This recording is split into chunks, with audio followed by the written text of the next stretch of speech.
नमः सर्वेभ्यः। अद्य तिङन्तप्रक्रियायाः पञ्चचत्वारिंशः पाठः। सेप्टेम्बर् मासस्य 6 दिनाङ्कः। येनाक्षरसमाम्नायमधिगम्य महेश्वरात् कृत्स्नं व्याकरणं प्रोक्तं तस्मै पाणिनये नमः। वाक्यकारं वररुचिं भाष्यकारं पतञ्जलिं पाणिनिं सूत्रकारं च प्रणतोऽस्मि मुनित्रयम्। मुनित्रयं नमस्कृत्य तदुक्तिः परिभाव्य च वैयाकरणसिद्धान्तकौमुदीयं विरच्यते। क्षम्यताम्. Well, we're not doing the Kaumudi. We were talking about the Kaumudi just now, so the Mangalam of the Kaumudi slipped through. Anyway, there's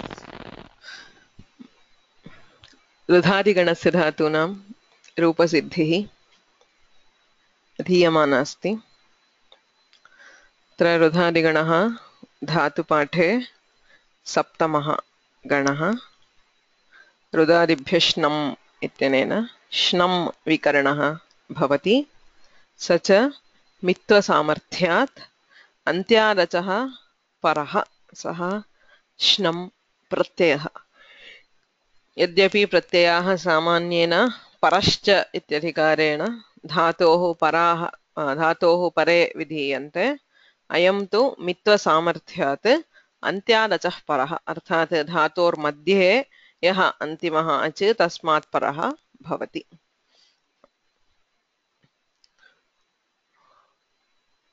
श्नमि कृते श्नान्नलोपः इति सूत्रेण यदि धातौ पूर्वमेव नकारः विद्यते अनिदितां धातूनाम् अथवा इदितां धातूनां नुमागमेन यदि पूर्वमेव धातौ नकारः विद्यते तर्हि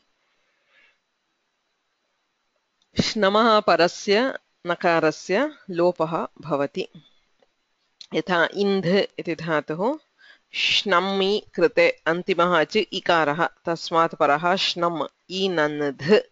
अयं धातोः यः नकारः तस्य लोपे इनध् इति अङ्गं भवति। एवं भनज् भनञ्ज् भनज् श्नान्नलोपः इत्यनेन धातोः नकारस्य लोपः। झलन्तम् अङ्गम्। रुधादिगणे 25 धातवः सन्ति, सर्वेपि झलन्ताः। सर्वेषु श्नमि कृते अङ्गं झलन्तं भवति। प्रत्यययोजने कानि कार्याणि भवन्ति श्यामः। किङिति सार्वधातुके अर्थात् अपित् ये अपित् सार्वधातुकप्रत्ययाः तेषु परेषु श्नसोरल्लोपः इति सूत्रेण अकारस्य लोपः। श्नमः यः अकारः सोकारः लुप्यते। रूनध् रुध् इति धातुः श्नमि कृते रूनध् तत्र अकारस्य लोपे रुन्ध्। एवं भिनद् भिन्द् छिनद् छिन्द् इति सर्वेषां धातूनाम् अङ्गद्वयं भवति। सार्वधातुकेषु भिन्नमङ्गम् क्षम्यताम् पित्सु भिन्नमङ्गम् अपित्सु भिन्नम्। अल्लोपे कृते णत्वं न भवति। पूर्वमपि दृष्टं रूनध् अन्तिमरूपे ऋणध् ऋणद्धि इत्यत्र णत्वं भवति रेफस्य सत्वात् अट्कुप्वाङ्गम्यवायेपि इत्यनेन णत्वं। किन्तु अल्लोपे कृते once you delete the akara of shnam णत्वं न भवति। किमर्थम्? अकारे लुप्ते अग्रे विद्यमानः झल् वर्णः। as I said, all रुधादिगण धातुस् end in a झल् letter. So the letter immediately after shnam will always be a झल्. झलि नश्चापदान्तस्य झलि इत्यनेन नकारस्य अनुस्वारः।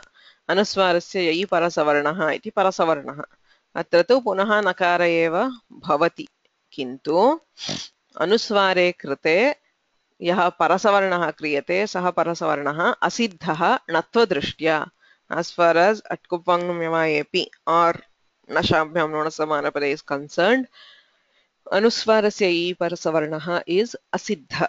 Since it is asiddha, those two sutras are aware only of the anuswara and not of the letter which follows. Atah nakarasyaiva abhavat.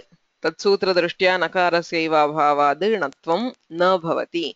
We cannot apply णत्वा after shnasor allopah.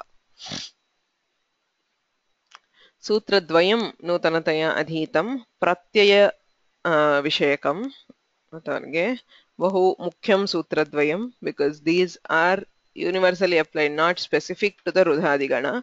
हल् ज्ञाभ्यो दीर्घात् सुतिस्य प्रक्तं हल् हलन्तात् ज्ञन्तात् आबन्तात् च परं सु ति C इत्येतत् अपृक्तं हल् लुप्यते इति सूत्रार्थः. सु इति सुप् प्रत्ययेषु प्रथमः सु प्रत्ययः. ति सि इति तिप्सिपौ. एते त्रयः प्रत्ययाः यदा अपृक्ताः भवन्ति हल् अपृक्त हल् रूपे भवन्ति. So when these three pratyayas are in the form of a single hal remaining, apraktah ekal pratyayah. So aprakta is a pratyaya which has a single letter. If that single letter happens to be a hal, a consonant, then if it is preceded by a halantanga, nyantanga or abantanga, the pratyaya is deleted. रुधादिगणे तु सर्वाणि अङ्गानि झलन्तानि. अतः तस्मात् परस्य तीसि लङ्लकारे तिप् सिपोः इतश्च इत्यनेन इकारलोपः. इकारे लुप्ते त स इति अपृक्तं हलेव शिष्यते. So you will be left with only the aprakta hal in the form of t and s. So this takara and sakara will always be deleted by halnyabhyo dirghat sutisya praktam hal. सर्वेषु एतत् अस्य सूत्रस्य प्रवृत्तिः भवति. द्वितीयं हुझल्भ्यो हेर्धिः इति सूत्रं. हु इति धातोः झलन्तात् च परस्य हि इत्यस्य स्थाने धि इत्येषः आदेशः भवति. अतएव जुहुधि रुन्धि भिन्धि सर्वत्र धि इति श्रूयते. अतः प्रत्ययस्यैव अयं विशेषः. हि इत्यस्य स्थाने धि इति प्रत्ययः भवति. पुनश्च द्विविधस्य अङ्गस्य रूपाणि गतवर्गे दृष्टानि. चकारान्तानाम् अङ्गानां तथा जकारान्तानाम् अङ्गानां. तत्र विशिष्टं सूत्रं भवति चोः कुः इत्यनेन कुत्वं. झलि पदान्ते च चवर्गाक्षरस्य कवर्गाक्षरम् आदेशः भवति. उदाहरणार्थं विनच् विच् इति धातुः विचिर्. तत्र श्नमि कृते विनच् इति भवति. तत्र ति सि तु इत्यादिषु परेषु झलि परे अथवा पदान्ते तस्य चोः कुः इत्यनेन कुत्वं भवति. कुत्वे कृते विनक् विनक्ति विनक्षि अविनक् अविनक् विनक्तु इत्यत्र कुत्वेन विनक् इति रूपं श्रूयते. अन्यत्र पित्सु विनच् इत्येव अङ्गं. विनच्मि विनचानि विनचाव विनचाम विनचै विनचावहै विनचामहै इति भवति. अपित्सु प्रत्ययेषु सर्वदा श्नसोरल्लोपः इत्यनेन अल्लोपः भवति. अतः विनच् इत्यस्ति. विनच् इत्यत्र अनुस्वारे परसवर्णे च कृते विञ्च् इति अङ्गं भवति. विञ्चन्तु विञ्चन्ति विञ्च्वः विञ्च्मः इत्यादिषु. अस्य विञ्च् झलि परे चोः कुः इत्यनेन कुत्वं भवति. So if the following letter is a jhal, remember in the pratyayas of thing there are only 3 jhal letters. Takara, four jhal letters. Takara, thakara, sakara, dhakara. Ete chatvarah eva jhal varnaah pratyayeshu. Pratyayanam adau.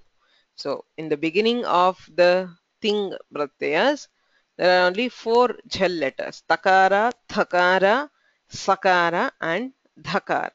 तत्र तकारः थकारः सकारश्च खर् वर्णाः, they are all कर्कश व्यञ्जनास्.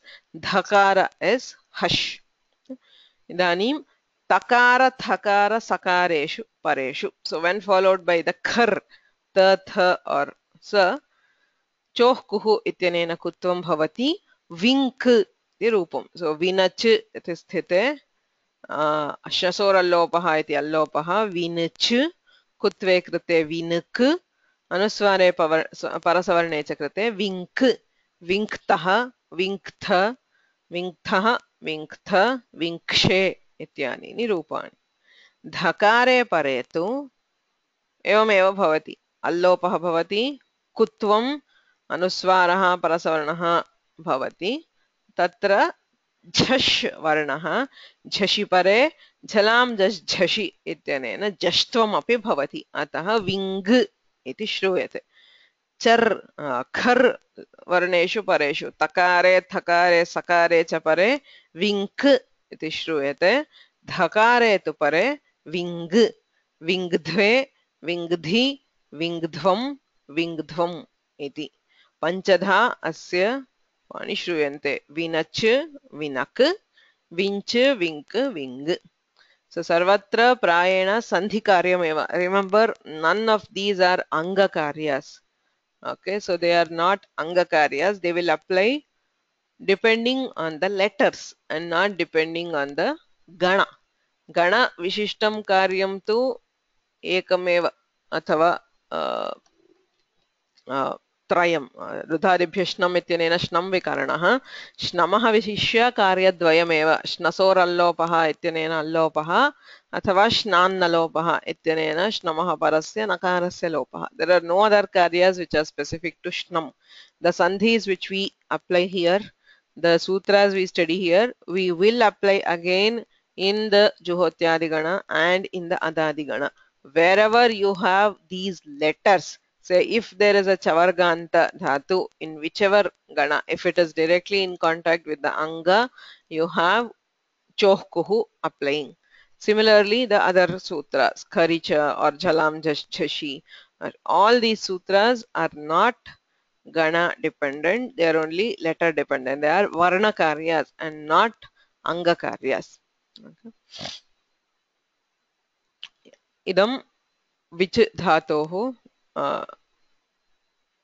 रूपसाधन प्रकारः अयम्. So something which I didn't give, which I thought it's better to give, in the view of prakriya. How do we write the whole prakriya?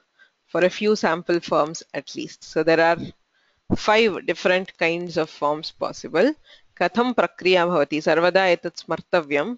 Remember, what are we doing in this method? We are not going in the order of the prakriya. We are learning things set by set. Say first we already learned the pratyaya nirmana separately, we learn the anga nirmana separately, and then we learn the joining of anga and the pratyaya separately. So we do that in different parts. So as Pushpa Dikshit Mahodaya, she keeps telling, it's like a factory where different parts are prepared in different, there are different workshops in the factory for preparation of different components.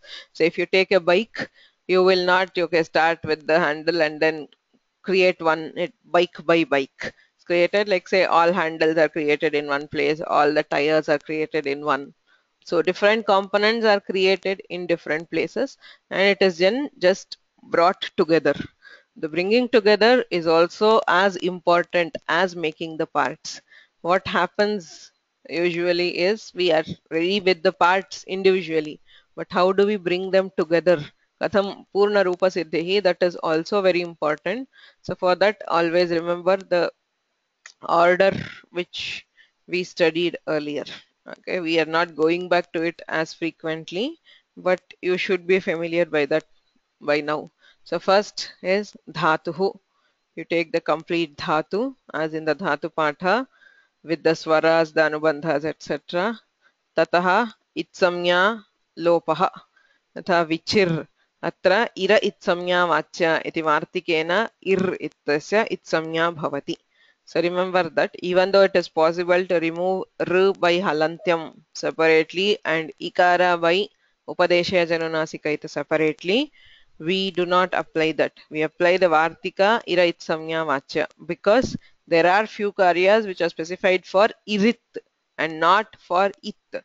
So even though if you do it separately, then Upadeshe Janunasikaita, this will have the Ikara as It.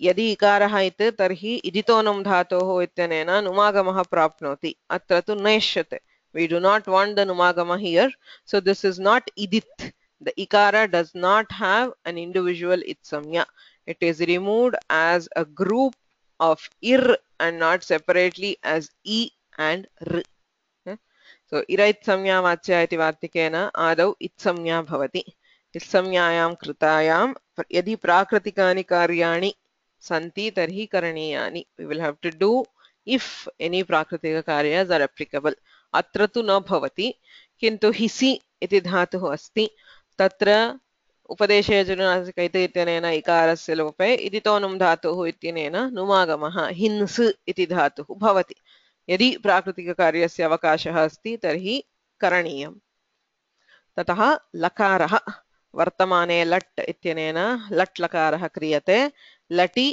लकार एव शिष्यते अकारस्य टकारस्य च इत्संज्ञया लोपः ततः प्रत्ययः तिप्तस्य सिप्तस्थमिब्बस्मस् तातां च धासाथां त्वम् इड्वहि महिङ् इति सूत्रेण प्रत्ययाः अत्र उत्तमपुरुष एकवचनविवक्षायां मिप् प्रत्ययः क्रियते तत्र पकारस्य इत्संज्ञया लोपः विच् मि प्रत्यये कृते विकरणः remember vikarana is always after doing the thing pratyaya यतोहि सर्वेषु विकरणविधायकसूत्रेषु कर्तृर्थे सार्वधातुके इति अनुवर्तते अतः अयं कर्तृर्थकप्रत्ययः तिङ् प्रत्ययः भवेत् it's only after adding the thing that you can do the vikarana वृधादिभ्यः श्नम् इत्यनेन श्नम् विरचोन्त्यात् परः इत्यनेन अन्त्याद् अचः इकारात् परः भवति विनच् मि विकरणे कृते विकरणनिमित्तानि कार्याणि कर्तव्यानि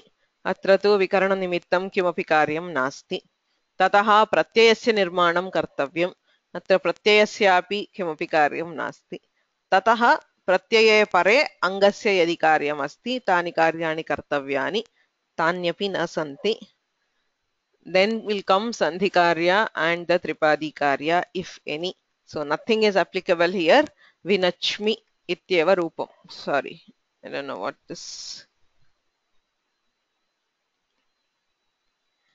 chohkuhu is doing here so atra tu tavadev kimapi karyam nasti vinachmi vinachmi vinachmi ityeva roopam यत्र तु अन्यः प्रत्ययः स्वीक्रियते विचिर् पृथक् भावे इति धातुः इत्संज्ञा लकारः प्रत्ययः सिप् प्रत्ययं स्वीकुर्मः so we will take sip so which si विकरणः वृथादिभ्यः श्नम् इति विनच् सि अत्रापि विकरणनिमित्तं कार्यं नास्ति प्रत्ययनिर्माणे प्रत्ययस्यापि कोऽपि परिणामः न भवति विनच् सि प्रत्ययनिमित्तम् अङ्गकार्यं किमपि नास्ति सन्धिः कार्यं सो विनच् सि चोः कुः इत्यनेन चकारस्य कुत्वं भवति सो चवर्गस्य झलिपदान्ते कुत्वं विनक् सि चोः कुः इत्यनेन कुत्वे कृते आदेशप्रत्यययोः इत्यनेन सकारस्य षकारादेशः आदेशः प्रत्ययावयवश्चयः सकारः in kavargabhyam paraha so when followed by the kavarga letter sakara gets converted to shakara vinakshi iti roopam so atra chohkuh adesha pratyayoh iti ubhayoh pravrittih bhavati so this is a second kind of form where we have the kutva vinak iti bhavati angam so punaha लकारः झि प्रत्ययः तिप्तस् झि इति प्रथमपुरुषे बहुवचनप्रत्ययः झि which झि विकरणः विनच् झि विकरणनिमित्तं कार्यं नास्ति किन्तु प्रत्ययनिर्माणं झोन्तः इत्यनेन प्रत्ययस्य झकारस्य स्थाने अन्तादेशः विनच् अन्ति प्रत्ययं निमित्तीकृत्य इदानीं श्नसोरल्लोपः किङिति सार्वधातुके अयं ङित् सार्वधातुकः अतः तस्मिन् परे श्नमः अकारस्य लोपः विनच् अन्ति नश्चापदान्तस्य झलि इत्यनेन अनुस्वारः अनुस्वारस्य परसवर्णः विञ्च विञ्चन्ति so this is how we derive all forms where you hear the vinch so vinach vinak vinch ततः तस् प्रत्ययः तिप् तस् प्रथमपुरुषे द्विवचन प्रत्ययः तत्र श्नं श्नसोरल्लोपः इत्यनेन श्नमः अकारस्य लोपः चोह्कुः इत्यनेन कुत्वं झलि परे सिन्स् त इस् झल् चोह्कुः इत्यनेन कुत्वं भवति विनक् तस् कुत्वे कृते तस् इत्यत्र ससजुषोरुः इति रुत्वं खरवसानयोर्विसर्जनीयः इति विसर्गः विनक् तः नश्चापदान्तस्य झलि इत्यनेन नकारस्य अनुस्वारः अनुस्वारस्य इ परसवर्णः विङ्क्तः अत्र कुत्वं भवति अल्लोपः कुत्वम् अनुस्वारपरसवर्णौ अतः विङ्क् पूर्वत्र तु अल्लोपः अनुस्वारपरसवर्णौ विञ्च् अत्र विशिष्य कुत्वमपि भवति झलि झलि परे कुत्वम् अतः एतादृशेषु विङ्क् इति रूपं श्रूयते विङ्क्तः विनक्ति विङ्क्तः विञ्चन्ति विनक्षि विङ्क्तः विङ्क्थ विनच्मि विञ्च्वः विञ्च्मः इति रूपाणि so remember as soon as you enter the tripadi सूत्रक्रमः मुख्यः अत्र तु सूत्रसङ्ख्या मया न दत्ता but चोह्कुः is 8 to 29 ससजुषोरुः 8 to 66 खरवसानयोर्विसर्जनीयः 8 3 15 नश्चापदान्तस्य झलि 8 3 24 or something it comes after the visarga and then anuswarasya i parasavarnah 8 4 56 or yeah so it should go in the order of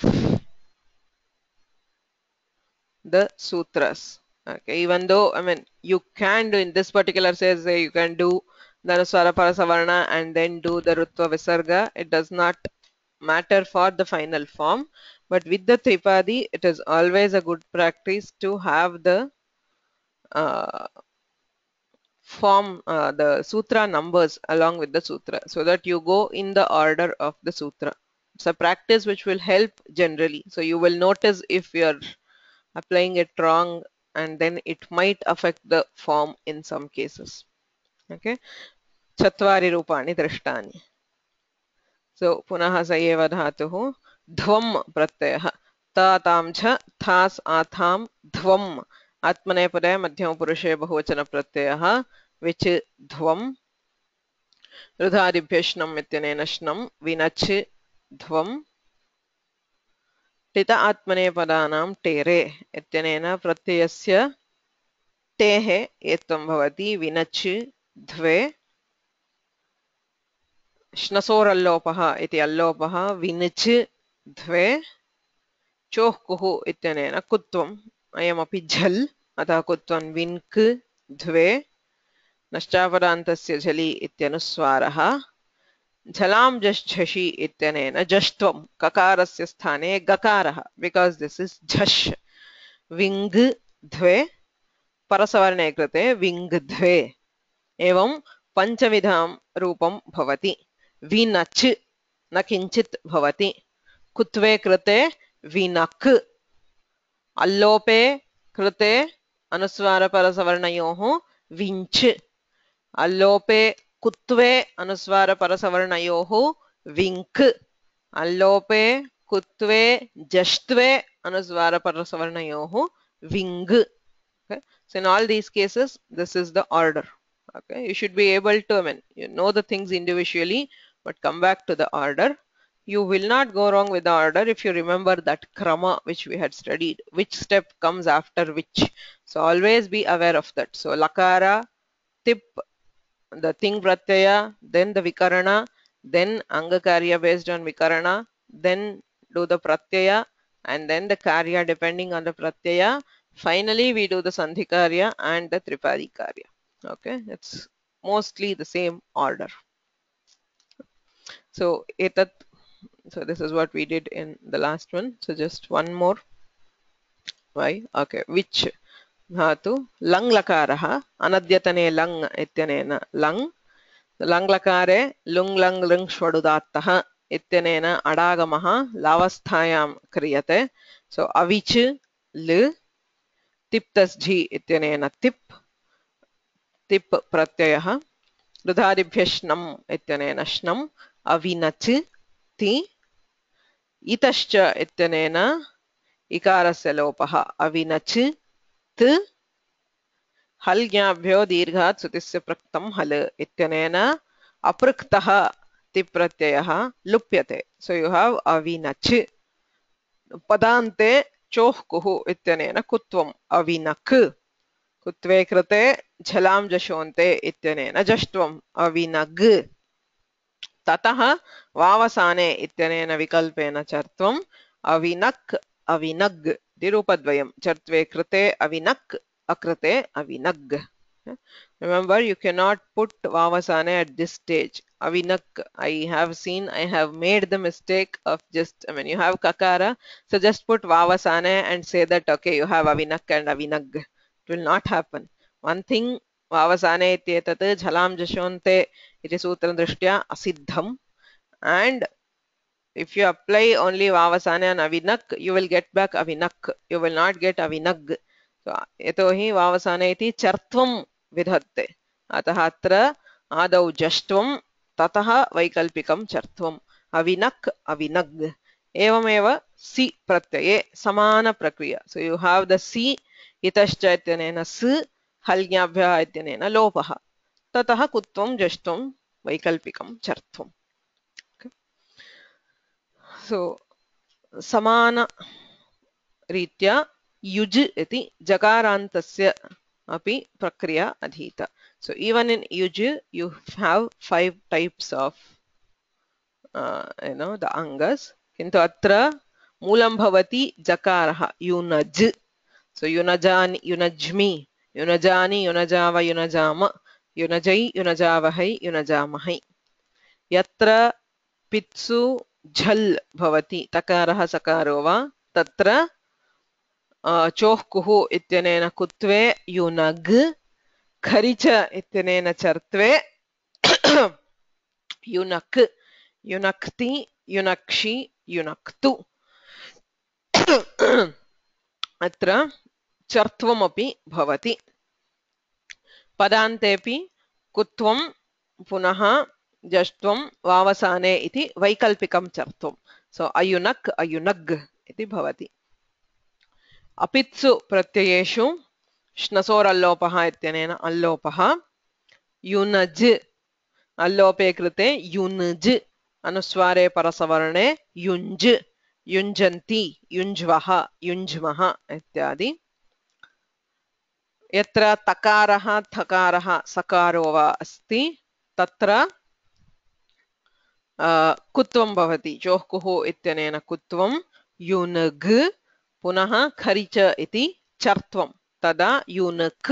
अनुस्वारे परसवर्णे युङ्क् युङ्क्तः युङ्क्थः युङ्क्थ युङ्क्ते युङ्क्षे इत्यादि.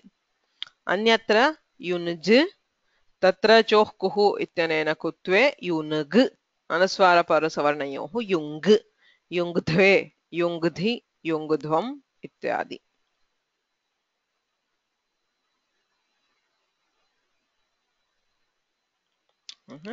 एवं पञ्च विधानि रूपाणि अत्रापि भवन्ति. प्रक्रिया will be similar but not the same.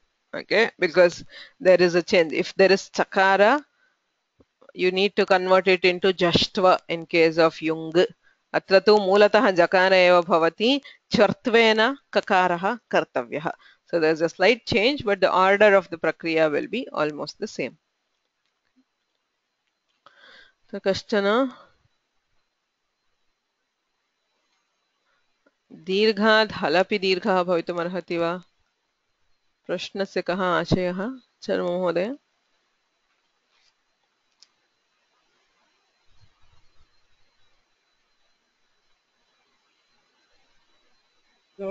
हा वदतु. हा श्रूयते. Hello. Can I speak? Yes, I can hear you. ज्ञाप्यो दीर्घात्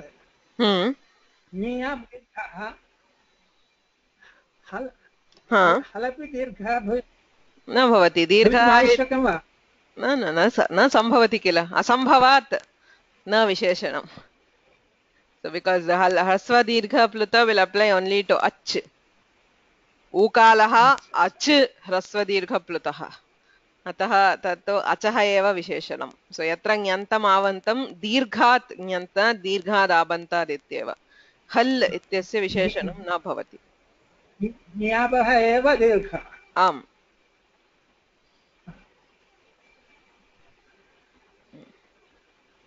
Any other questions from last class?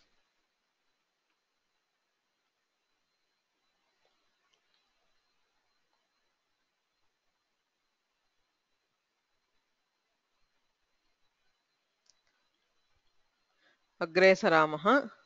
So if we have finished the chavargas, idanim tavargaha. Tavarga yatra dhatuh tavargantah bhavati, tatra katham rupam.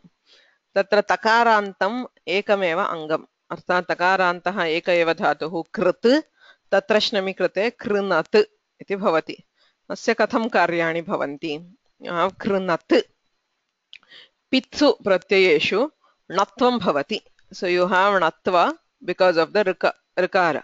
Ravarnannasya natvam vachyam ityanena natve krinat iti bhavati. Krinatti, krinatsi, krinatmi. Sarvatra pitsu krinat ityeva rupam shruyate. Apitsu pratyayeshu achi pare athava sakare pare allopaha. Shnasor allopaha ityanena allopaha krinat iti krint iti bhavati. Iti sthite punaha anuswaraha parasavarnaha bhavatyeva. So even though there is already an akara, we do anuswara parasavarna. You still hear the krint ityeva shruyate. So krint, krintaha, krintanti ityadi. Apiti, apitsu pratyayeshu takara thakarayohu pareshu. So when followed by takara or thakara, allopaha bhavati. Vikalpena takara lopaha. Anusware parasavarne chakrate tatra krint iti yaha takaraha tasya lopaha jharo jhari savarne iti sutrena. Yatha krinat allope krite krint, and I have assumed anuswara parasavarna. I have not mentioned it here. You should do anuswara parasavarna to prevent the natva. Otherwise it is impossible to prevent the natva. So anusware parasavarne krite krint इत्यस्ति कृन्त तः. इदानीं झरो झरि सवर्णे कृन् इति हल्. हलः परः यः झर् तस्य वा लोपः स्यात् सवर्णे झरि. अतः तकारे थकारे वा परे विकल्पेन अयं तकारः लुप्यते. तकारे लुप्ते कृन् तः. कृन् इति धातोः भागः तः इति प्रत्ययस्य कृन्तः. यत्र लोपः न भवति तत्र कृन्तः इति तकारद्वयं श्रूयते. धातोरेकस्तकारः प्रत्ययस्य एकः. अतः कृन्तः कृन्तः इति रूपद्वयं तकारे थकारे परे. धकारे परे. So as I said, jhal letters are only 4: sakara, takara, thakara and dhakara. Dhakare pare allopah bhavati. Jhalam just jhashi ityanena jashtvam bhavati. You have krinat, krint, jhalam just jhashi ityanena jashtve krind. Atrapi jharo jhari savarne ityanena va dalopah, because you have the dakara. So savarne jhari vikalpena lopaha bhavati. You hear krin or krind. Okay. Can somebody give me the number of jhalam jhashi, or sorry, jharojhari savarne? Yes, jhalam jhashi and jharojhari savarne. We need to see which comes first, but anyway you hear both krin and krind. Yes. Jalam Jashi is 8452. Hmm. And which is the other one you want? Jharojhari savarne. Jharojhari savarne. The 8464. So you do jashtva and then do the lopa. So you hear, yeah, parasavarna and then the jharojhari savarna iti lopa. So you have krin and krind iti rupadvayam shruyate. Okay. So if you look at this, so sarvatra pitsu pratyayeshu krinat ityeva shruyate. Krinatti, krinatsi, krinatmi, akrinat, akrinad. So you have akrinat, tipi lupte, jhalam jashonte ityanena jastvam, vaikalpikam chartvam, akrinat, akrinad. So akrinat, akrinad, akrinatam, krinattu, krinatani, krinatava, krinatama, krinatai, krinatavahai, krinatamahai. Sarvatra pitsu pratyayeshu krinat ityeva shruyate. Apitsu pratyayeshu shnasor ityanena allopah. Allope krite anuswara parasavarnayoh krint. So krintanti, krintvaha, krintmaha, krintate, krintate, krintyat, krintita, sarvatra krint. Dhakare pare अथवा तकार थकारयोः परयोः. So takara takarayoः parayoः you have krint, tatra vikalpena झरोझरि सवर्णे इति लोपः भवति. लोपे कृते कृन्तः, लोपे कृते कृन्तः. So कृन्थः, कृन्तः, कृन्थ, कृन्तथ. Ucharane, it is difficult to bring out the difference, but there are everywhere it is. You have the two takaras. You have t, if there is no lopa. अतः कृन्तः, कृन्तः, कृन्तात्, कृन्तात् इति रूपद्वयं भवति. धकारे परे तु कृन्त् झलां झषि इत्यनेन जष्ट्वं कृन्द, ततः वा दकारलोपः झरोझरि सवर्णे. So you hear कृन् द्वे or कृन्द द्वे. कृन्धि, कृन्धि, कृन्ध्वं, कृन्ध्वं, अकृन्ध्वं, अकृन्ध्वम् इति रूपद्वयं भवति. Okay. So somebody wants to practice the forms of the dhatu.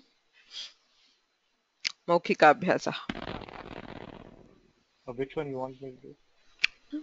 The first, Lat. lat. Yeah.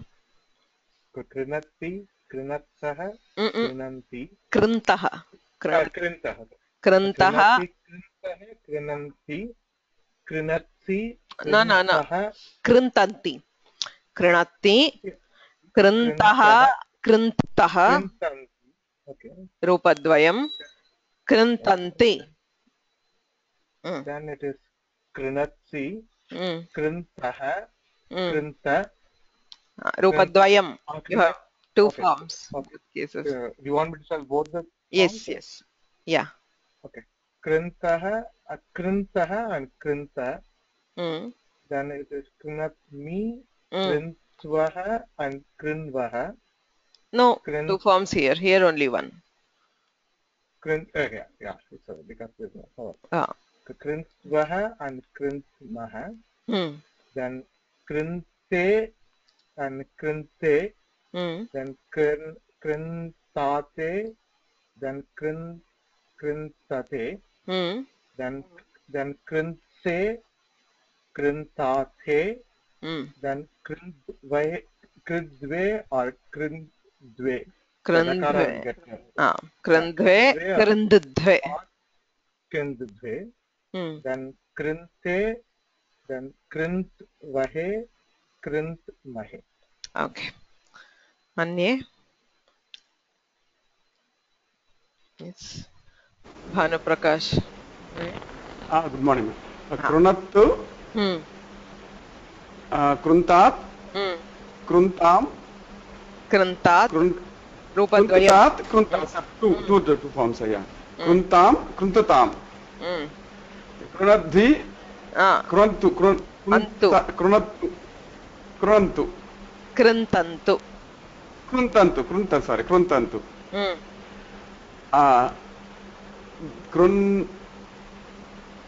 why are there 4 here, madam? Sorry, why are there 4 here? 4? Yeah, 1 2 3 4. Yeah, it is the tat tuhyos tatang ashishyan yatarasya. Two forms are okay. Two forms two for forms, the tip.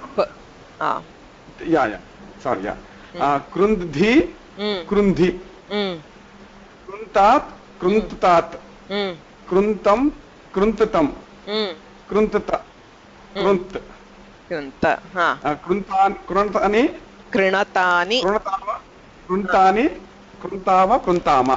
Krinatani, krinatava, krinatama. You hear the akara. Yeah, Krunatani, krunatava, krunatama. Kruntam, kruntatam, kruntatam, kruntatam, kruntam, kruntatam. Sorry. Kruntatam. Kruntva, kruntatam, krundvam, krundadvam. Krunatai, krunatavahai. Samyak. Thank you.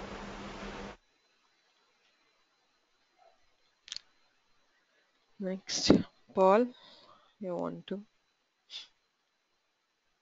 So we have akrinat,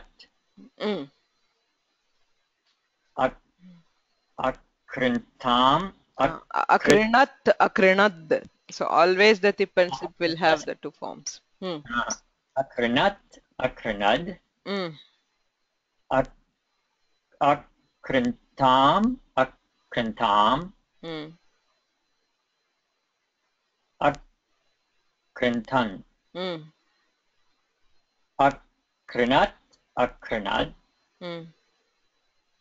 akrintam, akrintam, akrinta, akrinta, krinatam, akrinatam, akrinatam, akrinatva, akrinatma, akrintva, akrintma, akrintva, akrintma. Okay. Akrinta, akrinta, akrintatam, akrintatam, akrintatam, akrintata. Then akrintaha, akrintaha, akrintatam,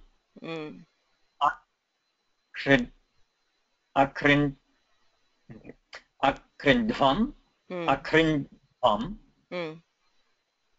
akrinti, akrintvahi, akrintmahi. Yes. So Vidhiling lakare tu sarvatra krant, krantyat, krantyatam, krantyuh, krantyaha, krantyatam, krantyata, krantyam, krantyava, krantyama, krantita, krantiyatang, krantiran, krantithaha, krantiyatham, krantidhvam, krantiya, krantivahi, krantimahi. Tirupani. Okay. Evam takarantasya dhatoho rupani bhavanti. So there is, you can see that there's nothing special at all. It's just all the sutras we know which to apply where. So you should be very clear of the nimitta. Kutra kim karyam bhavati, kutra jashtvam bhavati, kutra na bhavati, kutra lopaha, jharojhari savarne iti lopaha kutra bhavati, kutra na bhavati, ityadi smartavyam, tavadeva. Okay. Next, दकारान्तानि अङ्गानि. तवर्गे थकारान्तः कोऽपि धातुः नास्ति. दकारान्तानि बहूनि अङ्गानि सन्ति. बहवः धकारान्ताः धातवः. भिद् Shnami krite bhinad. Chid chinad. Kshud kshunad. Chrd chrnad. Trd trnad. Khid khinad. Vid vinad. Und unand. श्नान्न लोपः इत्यनेन लोपे उनद् एवम् अष्टौ अङ्गानि दकारान्तानि सन्ति दकारान्तानां किं कार्यं भवति पिति खरि चर्त्वं so you have भिनद् खरि इत्युक्ते तकारे सकारे वा परे चर्त्वं भवति भिनद् दकारस्य चर्त्वे भिनत् भिनत्ति भिनत्सि इत्यादि अपिति अपित्सु प्रत्ययेषु सकारे परे अल्लोपः भवति श्नसोरल्लोपः इति चर्त्वं भवति बिकास् सकार इस् खर् खरि च इत्यनेन चर्त्वं सो भिनद् अल्लोपे भिन्द् चर्त्वे कृते भिन्त् इति भवति तकार थकारयोः परे अल्लोपः चर्त्वं विकल्पेन तकारलोपः सो अगेन झरोझरि सवर्णे you have a takara in the dhatu and you have a takara or thakara in the pratyaya atah savarne jhari vikalpena dhatoh yah takarah tasya lopah bhavati so bhinad allope krite bhind kharicha iti chartve bhint talope bhin iti ekam bhint iti aparam so bhinatti bhintah bhintah iti रूपम सो सकारे परे चर्त्वं भवति तकार थकारयोः परयोः चर्त्वे कृते वा तलोपः धकारे परे so always it is स तथ and ध धकारे परे अल्लोपः भवति चर्त्वं न भवति बिकॉज़ धकार इज नॉट खर दकारस्यैव धकारे परे सवर्णे झरि वा दकार लोपः अतः भिन् भिन्द इति द्वेधा रूपं भवति अपिति अचि परे so when followed by pratyas we start with ach kevalam allopah you don't get anything else bhinad becomes bhind okay sarvatra I have assumed anuswara parasavarna I have not mentioned it should have kintu sarvatra nashchapadantasya jali allope krite सर्वत्र नष्टापदान्तस्य झरि अनुस्वारस्य परसवर्णः इत्यस्य प्रवृत्तिः भवत्येव so other cases there is nothing you hear the bhinad so bhinad that is the original anga of the dhatu bhinadmi bhinadani bhinadava bhinadama bhinadai bhinadavahai bhinadamahai abhinadam sarvatra bhinad खरि परे चर्त्वं भवति खरि च इत्यनेन भिनत्ति भिनत्सि भिनत्तु अभिनत् अभिनद् इत्यत्र तु वावसाने इति वैकल्पिकं चर्त्वं सो अभिनत् अभिनद् इति रूपं सो अपित्सु प्रत्ययेषु श्नसोरल्लोपः इत्यनेन अल्लोपः यु हाव् भिन्द् अल्लोपे कृते भिन्द् अनुस्वारे परसवर्णे so bhindanti bhindvaha bhindmaha bhindate bhindate ityadi dakare क्षम्यतां धकारे परे you have bhind तत्र विकल्पेन झरोझरि सवर्णे इति लोपः भवति भिन्ध्वे भिन्ध्वे भिन्धि भिन्धि इत्यादि सकारे परे भिन्द इत्यस्य चर्त्वेन तकारः भिन्त्से भिन्त्स्व इति भिन्त् श्रूयते तकार थकारयोः परयोः चर्त्वं भवति खरि च इति चर्त्वे कृते झरोझरि सवर्णे इति वा तलोपः सो भिन्तः भिन्त्तः भिन्थः भिन्त्थः इत्यादीनि रूपाणि भिनत्ति भिन्तः भिन्त्तः भिन्दन्ति भिनत्सि भिन्थः भिन्त्थः भिन्त भिन्थ भिन्त्थ भिनद्मि भिन्द्वः भिन्द्मः इत्यादीनि रूपाणि so anybody wants to try for this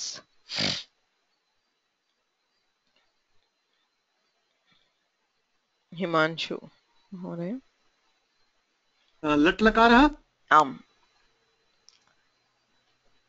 भिनत्ति भिन्तः भिन्तः भिन्दन्ति भिनत्सि भिन्तः भिन्तथः भिन्थ भिन्तथ भिन्दमि भिनद्मि भिनद्मि sorry भिनद्मि भिनद्वः न भिन्दवः भिन्दमः भिन्ते भिन्तते भिन्दाते भिन्दते भिन्तसे भिन्दाथे भिन्द्वे भिन्दद्वे भिन्दे भिन्द्वहे भिन्द्महे सम्यक् so others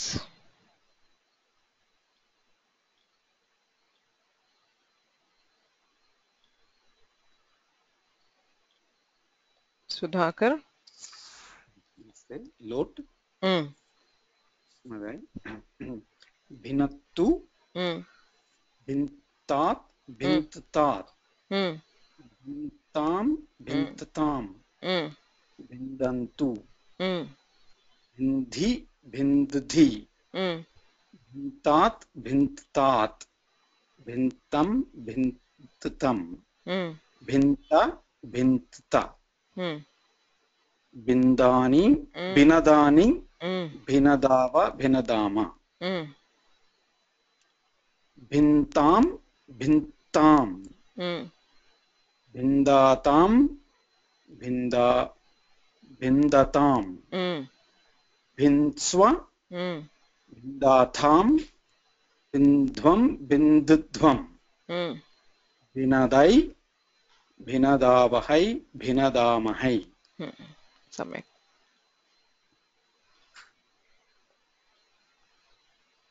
next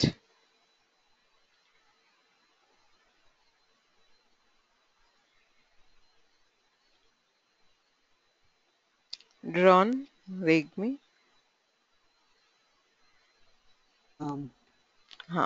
अभिनत् अभिन्ताम् अभिनत् अभिनद् so तत्र तु वावसाने इति चर्तुं भवति अनन्तरम् अभिन्ताम् अभिन्ताम् अभिन्तन् अनन्तरम् अभिनत् अभिनद् पुनः अभिन्तम् अभिन्तम् अभिन्त अभिन्त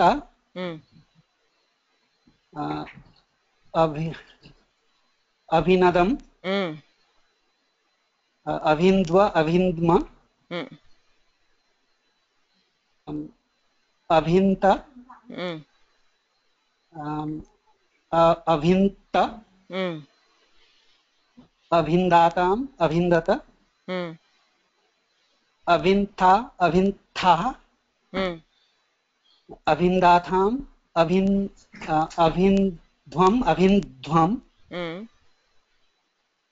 अभिन्धि अभिन्धि अभिन्द्वहि अभिन्द्महि.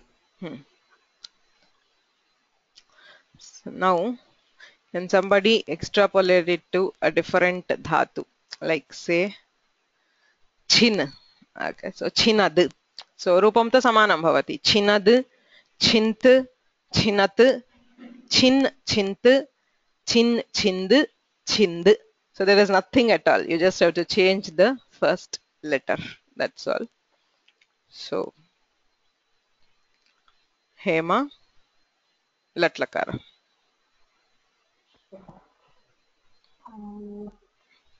Chinati Chintaha Chintaha Chindanti Chinatti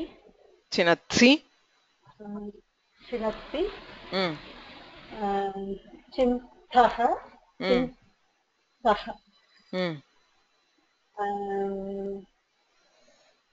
चिन्थ चिन्थ चिनद्मि चिन्वः चिन्मः चिन्ते चिन्थे चिन्दाथे चिन्दते चिन्ते चिन्आथे चिन्धे चिन्धे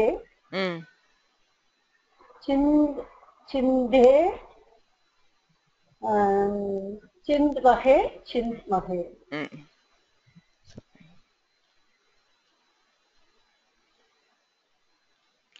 Rao महोदय श्रूयते वा? आम् श्रूयते। छिनत्तु छिनत्तु छिनत्तु छिन्तात् छिन्तात् छिन्तां छिन्तां छिन्दन्तु छिन्धि छिन्दति चिन्तात् चिन्तात् चिन्तं चिन्तं चिन्ता चिन्तता चिन्तानि चिन्ता वा छिनदानि चिन्तानि चिन्ता वा चिन्ताम चिन्तां चिन्तां चिन्दातां चिन्दातं छिन्दतां चिन्ततं चिन्ततं छिन्दतां चिन्ततां चिन्त्वा चिन्तातां चिन्तातां चिन्ध्वं चिन्ध्वं चिनदै चिनदावहै चिनदामहै।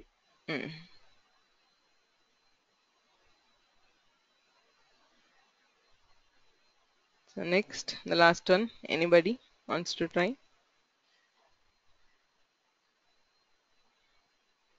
Okay. So before you go to this, let me tell you, you have the adagama. Langlakare chid dhatoho yatra adagamah bhavati. You have a chinat tatra checha ityanena tugagamah bhavati.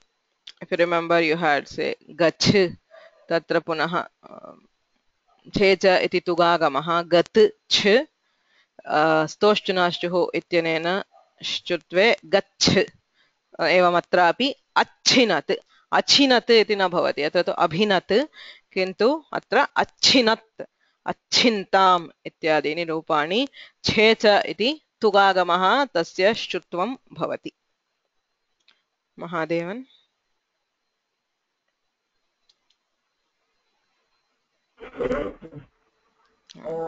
लङ्लकारः अच्छिनत् अचिन्ताम् अचिन्ताम् अचिन्तन् अच्छिनत् अच्छिनद् अच्छिन्ताम् अचिन्ताम् अचिन्त अचिन्त अच्छिनदम् अच्छिनं भवतु वा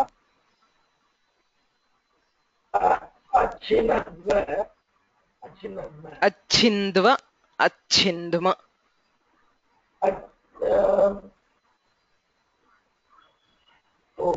अच्छिन्न अच्छिन्न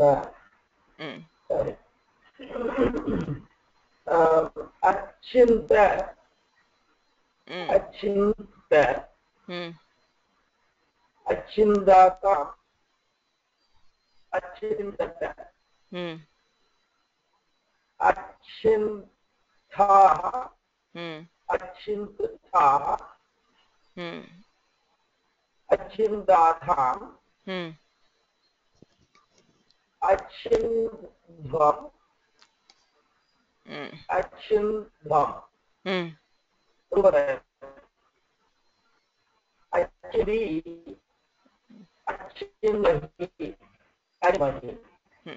अच्छिन्दि अच्छिन्द्वहि अच्छिन्द्महि विधिलिङ्ग् लकारे तु छिन्द्यात् छिन्द्यातां छिन्द्युः छिन्दीत छिन्दीयातां छिन्दीरन् इत्यादीनि रूपाणि एवं दकारान्तानां धातूनां so you have again there is no special thing just you have the chartva allopa क्वचित् झरोझरि सवर्णे इत्यनेन लोपः okay so अग्रे धकारान्तमङ्गं त द धकारान्ते अङ्गद्वयं धकारान्तम् अङ्गद्वयम् अस्ति रुध रुनध रुध धातु गणस्य प्रथमः धातुः इन्ध इति धातुः इन्धी इति तत्र श्नमिकृते इनन्ध श्नान्नलोपः इत्यनेन नलोपे इनध सो रुनध इनध इति धकारान्तम् अङ्गम्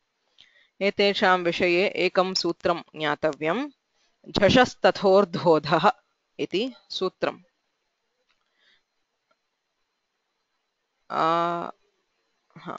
झषः इति पंचमी एकवचनं तथोः इति षष्ठी द्विवचनं धः इति प्रथमा एकवचनं अधः इति पंचमी एकवचनं पूर्वत्र सिद्धम् इत्यधिकारः सूत्रार्थः स्पष्टः झषः परयोः झष is झभञ् घढधष so only 5 letters the fourth letter of the varga so झषः परयोः तकार धकारयोः स्थाने धकारः आदेशः भवति so if takara or thakara is preceded by a jhash letter they are both replaced by dhakara झषः परयोः तकार थकारयोः धकारः आदेशः स्यात् अधः अधः इत्यत्र धा धातुः so धा धातोस्तु न भवति you have धा धातुः so तस्य विषये धत्वं न भवति अन्यत्र सर्वत्र झषः परयोः तकार थकारयोः धकारः आदेशः so if you have ऋणध ति अत्र प्रत्ययः एव प्रत्ययस्य यः तकारः तस्य स्थाने धकारः you get ऋणध धि झलां झषि इत्यनेन जष्ट्वे ऋणद्धि इति रूपम् so if you can see एते सर्वेपि प्रत्ययाः तकारादयः अथवा थकारादयः so सर्वत्र धकारः भवति झषस्तथोर्ध्वोधः ऋणद्धि रुन्धः रुन्धः रुन्ध रुन्धे रुणद्धु रुन्धात् रुन्धाम् रुन्धं रुन्ध रुन्धाम् अरुन्धाम् अरुन्धम् अरुन्ध अरुन्ध अरुन्धाः so wherever you have takara or thakara they are converted to dhakara by झषस्तथोर्ध्वोधः so the pratyaya itself changes so इदानीम् एते प्रत्ययाः इति चिन्तनीयम् यतोहि प्रत्ययस्य तकार थकारयोः स्थाने धकारादेशः विधीयते okay so with these pratyayas so if you have runadh or inadh as the anga these are the pratyayas okay इदानीं किं कार्यं भवति पिति तकार थकारयोः परयोः धत्वं भवति णत्वं भवति जष्ट्वं you have runadh तत्र प्रत्ययस्य धत्वम् अत्र णत्वं रेफं निमित्तीकृत्य अट्कुं वङ्नुं व्यवायेपि इत्यनेन णत्वं ऋणध जष्ट्वे कृते ऋणद् ऋणद् धि ऋणद्धि इत्यादीनि रूपाणि सकारे परे णत्वं भवति चर्त्वं भवति सो ऋणध णत्वे कृते ऋणध खरि च इत्यनेन चर्त्वे ऋणत् ऋणत्सि अन्येषु पित्सु किमपि न भवति यु हियर् ऋणध ऋणध्मि ऋणधानि ऋणधाव ऋणधाम अरुणधम् सर्वत्र ऋणध इत्येव श्रूयते सो पित्सु तकार थकारयोः परयोः धत्वं णत्वं जष्ट्वं ऋणद् सकारे परे णत्वं चर्त्वं ऋणत् अन्येषु पित्सु ऋणध् इति रूपत्रयं श्रूयते अपित्सु सर्वत्र अल्लोपः यू हैव द अल्लोप अल्लोपे कृते अनुस्वारः परसवर्णः भवति धकारे परे now wherever you have the dhakara whether original dhakara or from chashasthathordhodhah सर्वत्र जष्ट्वं भवति विकल्पेन दकारस्य लोपः झरोझरि सवर्णे इति सो रुनध् श्नसोरल्लोपः इत्यनेन अल्लोपे रुन्ध् झलां झषि इत्यनेन जष्ट्वे रुन्ध् रुन्ध् धाम विकल्पेन दकारस्य लोपे रुन्धां नो चेत् रुन्धाम् इति रूपद्वयम् सकारे परे अल्लोपः भवति चर्त्वं रुनध् अल्लोपे रुन्ध् खरिच इति चर्त्वे रुन्त् अनुस्वारः परसवर्णस्तु भवत्येव सो यु हैव रुन्त् रुन्त्स्व रुन्त्सि रुन्त्से इति भवति अन्यत्र केवलम् अल्लोपः अल्लोपः अनुस्वार परसवर्णौ सो रुनध् is heard as रुन्ध् पश्यामः सो रुणद्धि रुणत्सि रुणध्मि सो रुणद्धि रुणत्सि रुणध्मि सो रुणद्धु रुणधानि रुणधाव रुणधाम रुणधै रुणधावहै रुणधामहै सो अरुणद् अरुणत् सो तकारस्य लोपे विकल्पेन चर्त्वं भवति रुणध् झलां जशोन्ते इत्यनेन जष्ट्वं वा चर्त्वं सो अरुणत् अरुणद् अरुणत् अरुणद् अरुणधम् अपित्सु किं भवति सो यत्र यत्र धकारः यू हैव दीस् आर् झषस्तथोर्धोधः इत्यनेन धकारः अस्ति सो यू हैव रुन्धः रुन्धः रुन्ध रुन्ध रुन्धे रुन्धे रुन्धि रुन्धि सो सर्वत्र रूपद्वयम् सकारे परे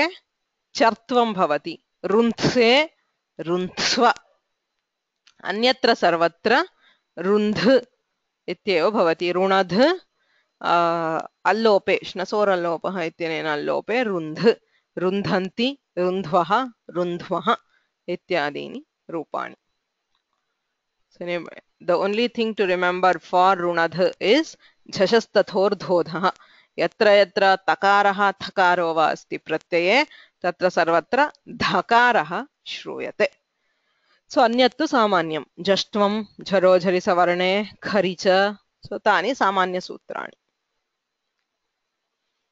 so anybody wants to try this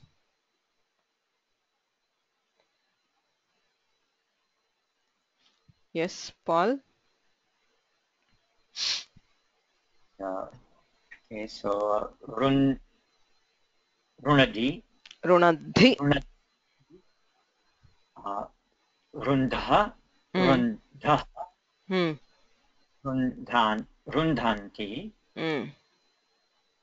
runatsi rundha rundaha rundha rundha I mean rundhas right that's rundha runadmi runadhmi runadmi rundvaha rundmaha rundve rundve rundhate rundhate rundse rundhate rundhate okay so next rundve rundve rundhe rundvahe rundmahe fine so next Himanshu yes लोट लकारः आम् रुणद्धु रुन्धात् रुन्दधात् रुन्धां रुन्दधां रुन्धन्तु रुन्धि रुन्दधि रुन्धात् रुन्दधात् रुन्धं रुन्दधं रुन्ध रुन्दध रुणधानि रुणधाव रुणधाम रुन्धाम रुन्दधाम रुन्धातां रुन्धतां रुन्त्व रुन्धातां रुन्ध्वं रुन्दध्वं रुणधै रुणधावहि रुणधामहै. हाँ, सम्यक्. Next. Rao Mahodaya. Can you hear me? Yes. Arunad, Arunad, Arunad, Tham, Arundham, Arundham. Huh. It is Nakara, so A comes in front.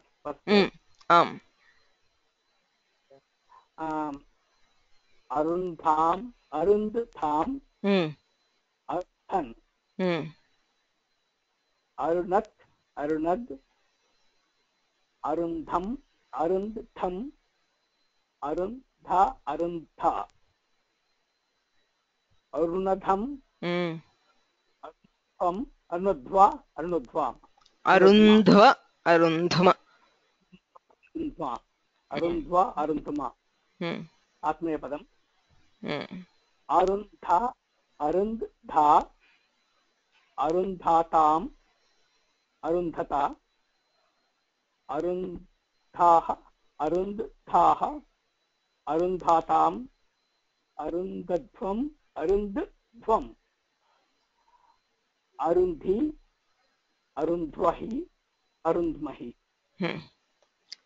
So Vidhilingi, Rundhyat, Rundhyatam, Rundhyuh, Rundhita, Rundhiyatam, Rundhiran iti Rupani.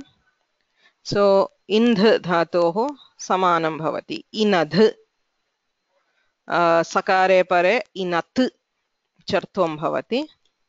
Dhakare pare tu jashtvam inad. Inadhi, inatsi, inadhmi iti. Apitsu Indh allope Indh. Allope krite jashtvam. Dhakare pare jashtvam bhavati. Va dalopah. In ind. Sakare pare chartvam bhavati. Int. Okay. Hema.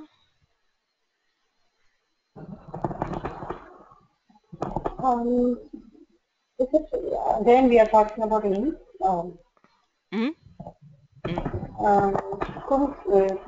Kim kurmah? Kshamyatam? Same. In Rupani. Inadhi. Okay. Inadhi. Inadhi. Inadhi. Indhaha. Indhaha. Indhanti. Inatti. Indhaha. Indhaha. Indha. Indha. Inadmi. Inadhmi. Inadmi. Indvaha. Indmaha. Indhe. Indhe. Indate. Indate. Indate. Indhate. Indhe. Indhe. Indhe. Indvahe. Indmahe. No. Not lakara, No. Ravichandran महोदय इनद्धु इंधताम इंधात or indhat then indham or indham then indhantu then indhi or indhi then indhat or indhat indham or indham then indha or indha then inadhani inadhava inadhama then indham or indham indhatam indhatam indhatayam then then inswa inswa indhatam indhvam or indhvam then inadhai inadavahi inadhamahi. So anybody else has not tried so far? Anybody would like to try?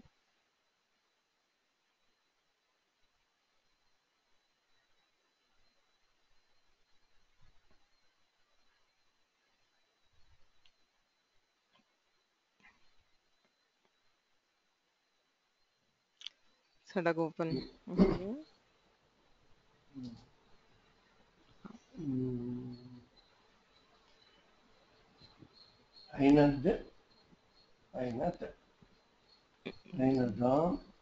ऐनत् सो अत्र आडजादीनाम् इत्यनेन आडागमः भवति आ इ आटश्च इत्यनेन वृद्धिः अतः ऐनत् ऐनद् इति रूपम् हा ऐनत् ऐनद्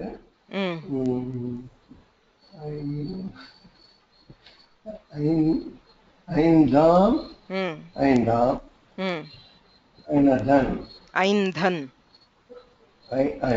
ऐन्धन् ऐन्धन् एकमेव रूपम् एकमेव रूपम् ऐनद् ऐनत् ऐन्धम् ऐन्धम् ऐन्ध ऐन्ध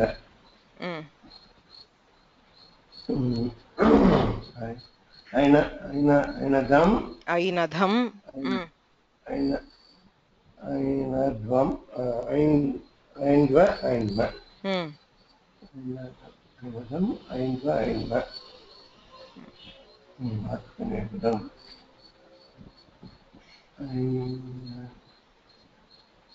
ऐन्ध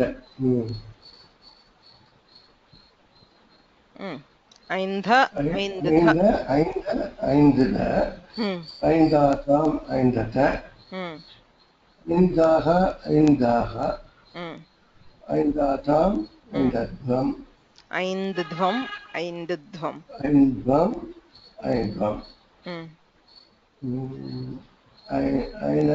ऐनदि ऐन्धि ऐन्धि ऐन्धि ऐन्धि ऐन्धि ऐन्महि ऐन्धि ऐन्ध्वहि ऐन्ध्महि ऐन्धि सर्वत्र यत्र इकारः अस्ति तत्र ऐकारः श्रूयते because of the art.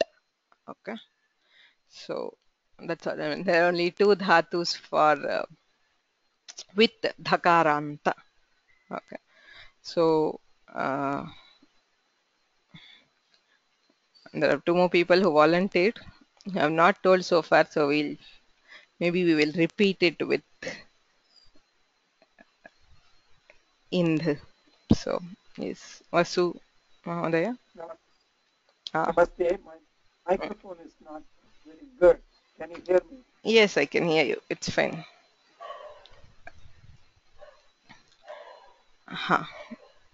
You can try the lat again so that you have the practice. Yanadhi. Indaha. Indaha. Indanti. Yanatsi. Indaha. Indaha. Indha. Yanadhmi. Indvah, Inmah. Indhe, Indhate, Indate. Inatse, Intse. Inse, Indhate, Indve, Indai, Indhe. Indhe, Indvahe, Indmahe. Something. Sharada. Your microphone is muted. You need to click once on your microphone to unmute yourself.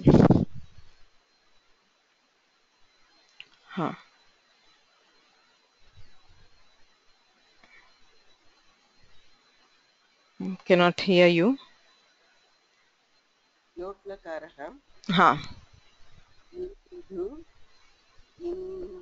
Inadhu.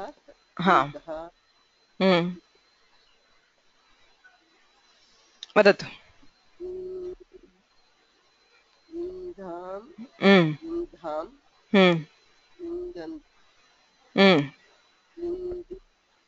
Indhi, Indat, Indhat, Indam, Indham,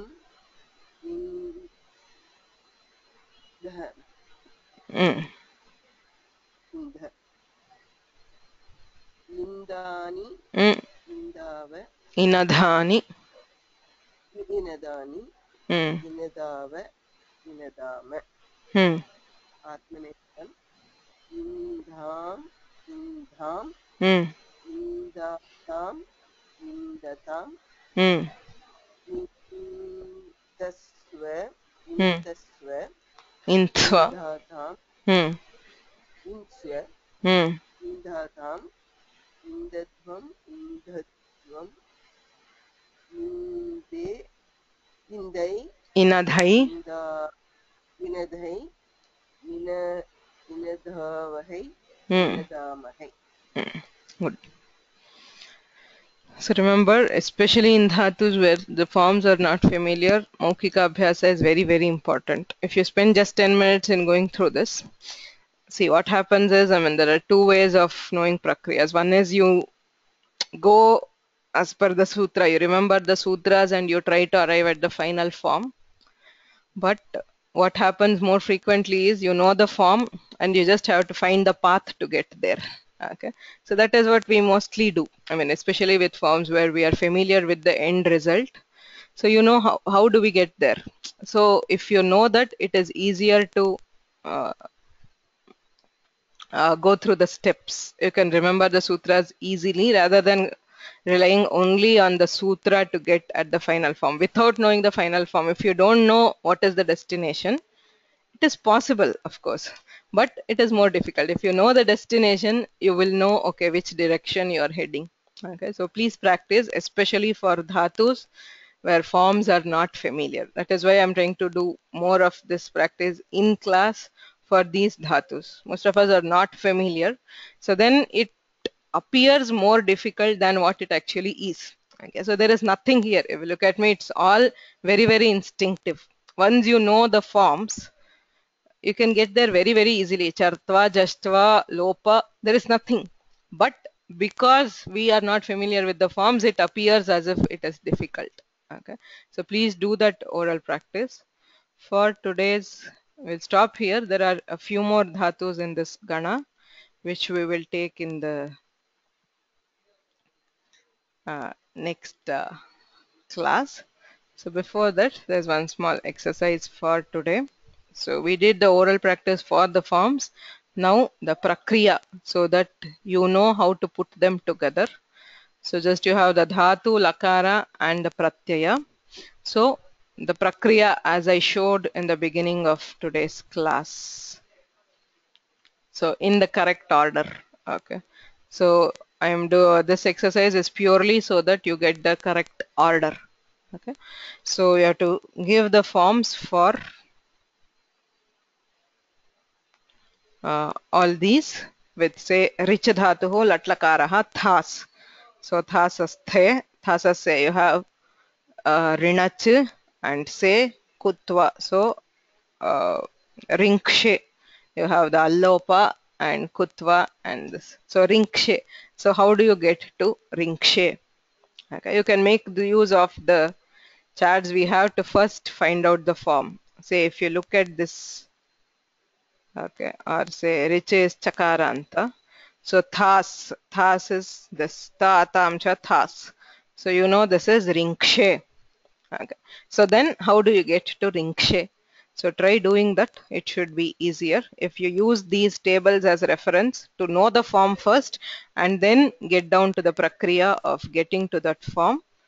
So I'll post this exercise as soon as possible. And even if I'm not able to post the other materials today, I'll just please try to post the exercise so that you have some time to try this out. Okay. So we have some 5 or 6 more dhatus in the Gana, which we will finish in the next class.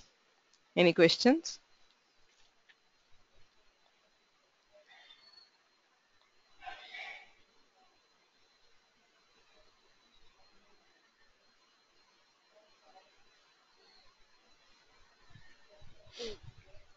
येनाक्षरसमाम्नायमधिगम्य महेश्वरात् कृत्स्नं व्याकरणं प्रोक्तं तस्मै पाणिनये नमः। वाक्यकारं वररुचिं भाष्यकारं पतञ्जलिं पाणिनिं सूत्रकारं च प्रणतोऽस्मि मुनित्रयम्।